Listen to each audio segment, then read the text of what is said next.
Coming up on The Cut, TikTok has a new CEO. Tensions rise with ICE increase across the nation. And the PGA tournament returns to the Valley.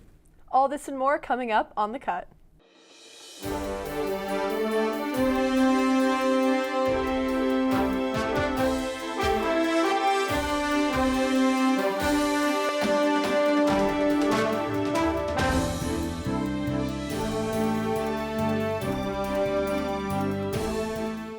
Hello and welcome to the Cut Network. I'm Ryan Moffat.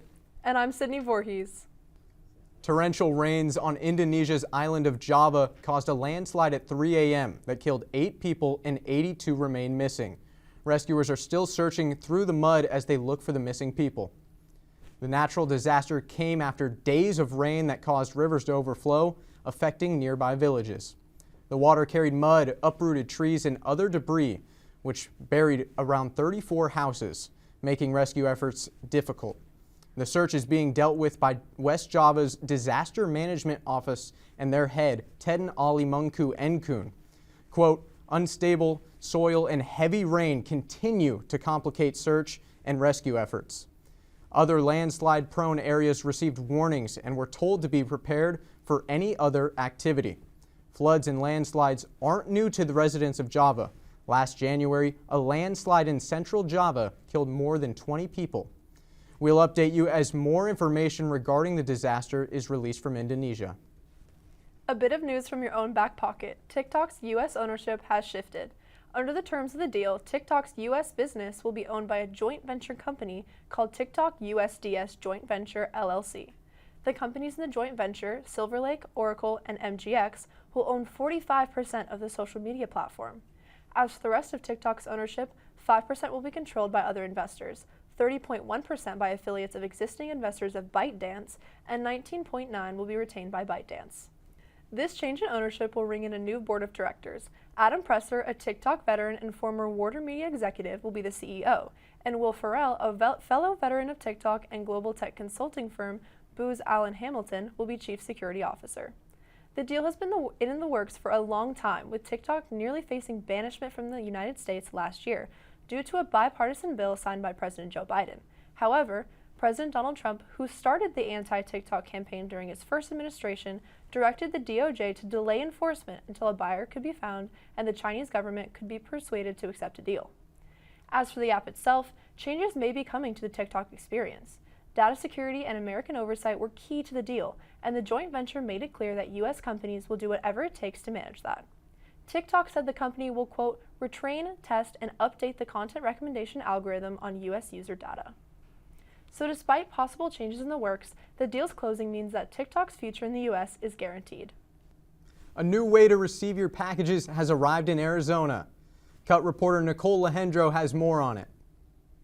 Thank you, Ryan. Phoenix residents will now have access to a new service for drone delivery, KTAR reported on Sunday.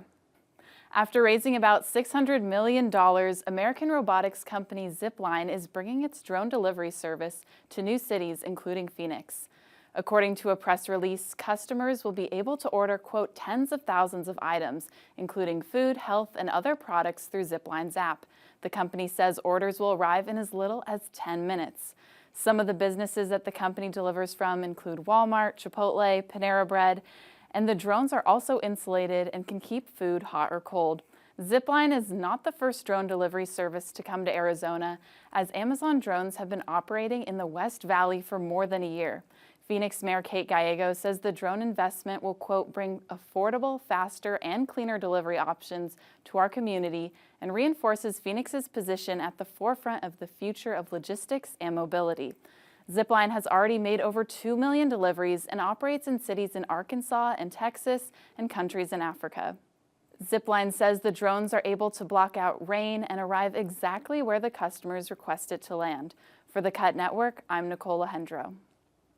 Thank you, Nicole. I can't wait to try it out. Without any ropes or protective equipment, American rock climber Alex Honnold climbed the Taipei 101 Tower. The building is 101 stories tall and stands 1,667 feet tall. Honnold, known for his free climbing feats like his ascent of Yosemite National Park's El Capitan with no protective gear, The climber's expertise helped him to reach the top and soak in the view just 90 minutes after beginning. Quote, "It was very windy, so I was like, don't fall off the spire. I was trying to balance nicely. What an incredible position. What a beautiful way to see Taipei." End quote. After being delayed a day because of rain, the climb was broadcasted live on Netflix with a 10-second delay. People on the streets below the building cheered Honnold on as he became the first climber to make it to the top without a rope. The PGA comes back to Scottsdale. Cut reporter Abby Cervenak swings into it. Thank you, Sydney. The 2026 Phoenix Open is coming to Scottsdale, Arizona, beginning on February 5th and running through Sunday, February 8th. And our own Sun Devil men's golf alumni Kevin Yu is expected to participate for his second year. The highly anticipated PGA Tour, the Phoenix Open, will be in Scottsdale in less than a week's time. The tournament takes place at the TPC Scottsdale Stadium course. One of our very own Sun Devil alumni, Kevin Yu, is listed to participate, making it his second year. Yu is amongst the many notable pro players on a list, including Jordan Spieth, Scotty Scheffler, Brooks Koepka, Ricky Fowler, and others. Last year's Phoenix Open was his first year participating in the tournament, finishing with a score of under 11, making him tied for 16th place. Will Kevin Yu come home with the trophy and a win? Good luck to our Sun Devil alumni Kevin Yu with the Phoenix Open. For the Cut Network, I'm Abby Cervenak. See you on the course. Thank you, Abby. We'll be sure to tune in. In the wake of Renee Good and Alex Preddy's shootings and other immigration-related conflict in Minnesota, a U.S. citizen was detained by ICE during an altercation at a Phoenix protest on January 22nd.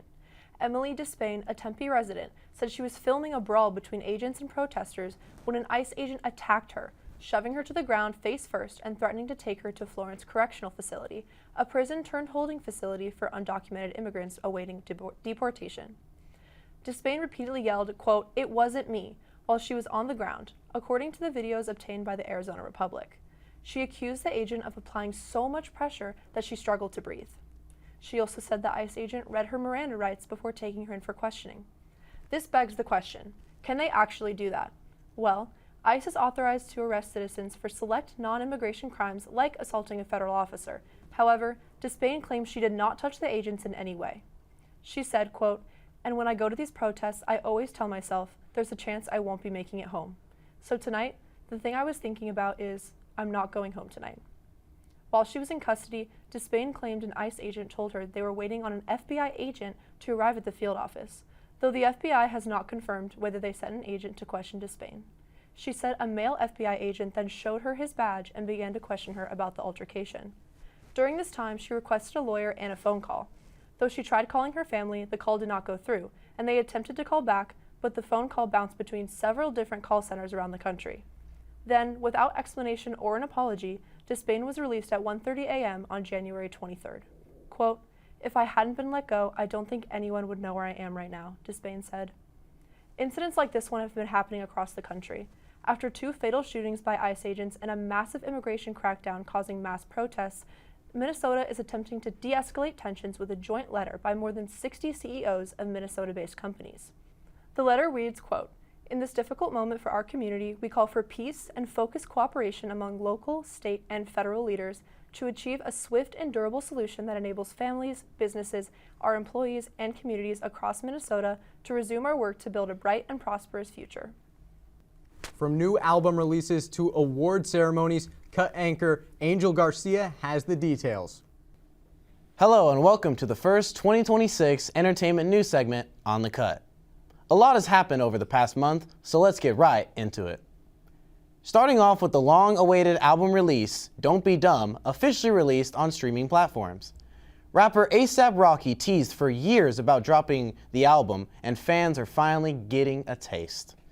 Released on January 21st, the 20-track album featured artists such as Brent Faiyaz, Westside Gunn, Doechii, Tyler the Creator, and a possible hidden feature with none other than Frank Ocean. Whether or not Frank Ocean is on the album is up for interpretation, but what is certainly true is the album debuting on number 1 on the Billboard 200 with around 123,000 units sold. Some artists tease new releases are Don Toliver with his new album, Octane, releasing January 30th, and Harry Styles with his new album, Kiss of All Time, Disco Occasionally, dropping in March. Alongside music, it wouldn't be entertainment segment if I didn't mention the various award ceremonies that have taken place. On January 6th, the 9th annual Oscar Film Awards was presented. To everyone's surprise and speculation, Indy the dog from the horror film Good Boy won Best Performance in a Horror or Thriller. This marked the first time in history an animal has won a leading award. Well done, Indy. You are certainly the best of pups. Soon after, on January 11th, the 83rd Annual Golden Globes took place. Various nominations were awarded, including Hamnet, which won Best Picture Drama, and One Battle After Another, which won Best Picture Musical or Comedy. Right beside these captivating films were Jessie Buckley, the winner for Best Performance by a Female Actress in her role for Hamnet, and Wagner Moura, the winner for Best Performance by a Male Actor in The Secret Agent.